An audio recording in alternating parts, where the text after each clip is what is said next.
아도니람 저더슨이 윌리엄 캐리 선교사님을 방문했어요. 윌리엄 캐리는 선교의 아버지라고 일컬어지는 분입니다. 인도 선교사님이십니다. 인도 선교사님이 진짜 위기를 많이 겪었어요. 3차례에 걸쳐서 살해를 당할 뻔했어요. 하나님께서 할 일이 있으니까 모습을 부지시켜 주신 거죠. 인도 정부의 노골적인 선교 방해를 받아요. 화재를 당했어요. 그동안 모아놨던 좋은 자료, 선교 자료들 싹 다 불타버렸어요.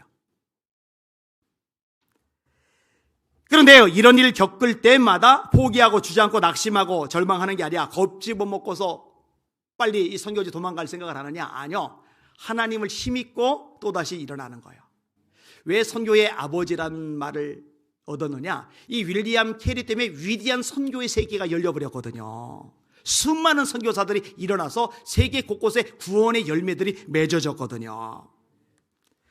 도대체 어떻게 그렇게 살 수 있는지 이 저더슨 선교사님이 궁금한 거예요. 그래서 캐리 선교사님께 물어본 거예요. 어떻게 그런 삶을 사는 게 가능합니까? 이때 윌리엄 캐리가 이렇게 대답을 합니다. 정원 한 구석으로 데려가서 말을 하는 거예요. 여기가 바로 나의 예배 장소이자 기도와 묵상의 자리입니다. 이 자리가 없었다면 나는 계속해서 닥쳐온 고난을 이길 수 없었을 것입니다. 나는 매일 새벽 5시마다 이 자리에 와서 하나님께 기도합니다. 저녁이 되면 밥을 먹고 나서 성경을 열고 다시 이 자리를 옵니다. 살해 위협을 당하는 와중에, 불타버리는 와중에 개인이 아니라 마을 사람이 아니라 정부 차원에서 방해를 하는 와중에 왜 다 뚫고 나갔느냐? 하나님을 힘입었던 거예요. 그 힘으로 다시 용기를 내고 도전한 거예요. 이 아도니람 저더슨 선교사님이 여기에 감동을 받죠. 근데 이 아도니람 저더슨 선교사님도 대단해요. 이분이 수재입니다. 이 머리가 천재적이에요. 그러니까 대학에서 교수로 오라고 청빙을 받아요.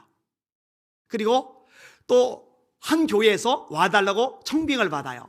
이 두 가지는 다 좋아요. 어머니와 여동생이 너무너무 기뻐해요. 오빠, 아들아, 너무너무 잘됐다. 이렇게 좋은 곳에, 조건이 좋은 곳에 청빙을 받다니. 그런데요, 대학 교수지도 거절, 청빙받은 교회도 거절.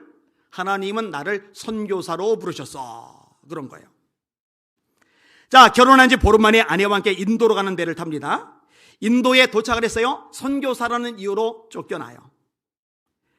긴 항해가 다시 시작이 됩니다. 아내가 임신 중인데 유산이 되어버렸어요. 얼마나 속상해요. 얼마나 가슴 아파요. 몸도 허약해져요. 란군에 도착했을 때 들것에 들려서 배에서 내리게 됩니다. 역시 만만치 않아요, 복음사에게. 그런데도 포기하지 않고 열심히 선교 사역을 감당을 해요. 두 번째 아이가 태어나요. 얼마나 기뻐요. 야, 드디어 우리도 애가 나왔다. 그런데 얼마 안 가서 애가 또 죽어버려요. 여러분, 이 풍토병이라는 게 있잖아요.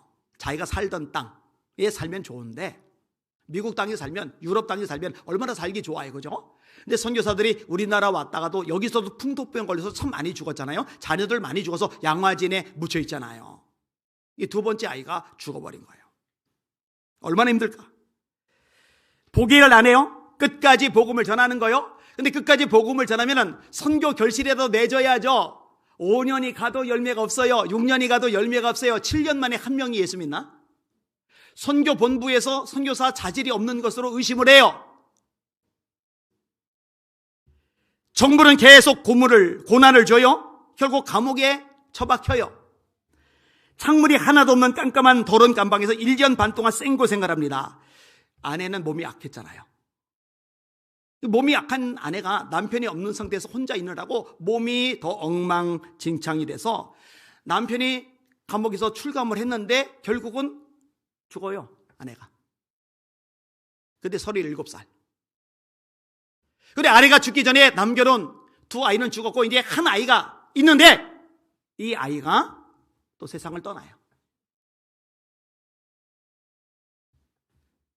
선교 본부에서는 돌아와라. 결실이 없으니까. 근데 아무리 기도해봐도 하나님은 자신이 그곳에 있기를 원하세. 아무리 기도해도 하나님은 그곳에서 복음 전하기를 원하세. 돌아오라 하는데 안 돌아오니까 선교본부에서 선교비를 끊어버려요. 이러면 생활비 없어서 돌아오겠지. 그런데 안 돌아와요.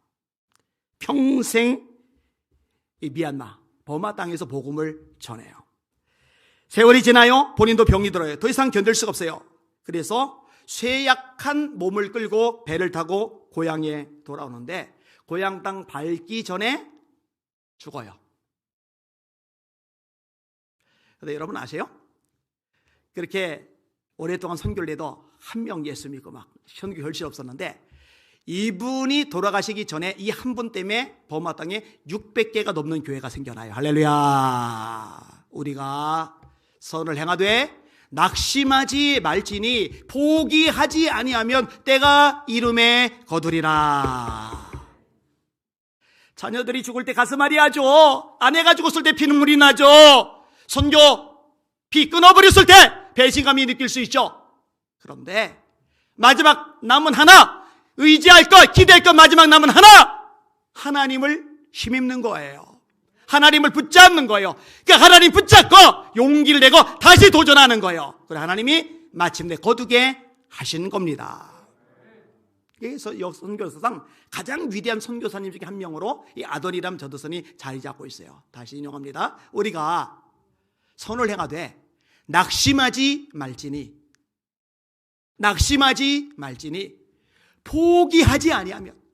포기하지 아니하면 때가 이름에 거두리라.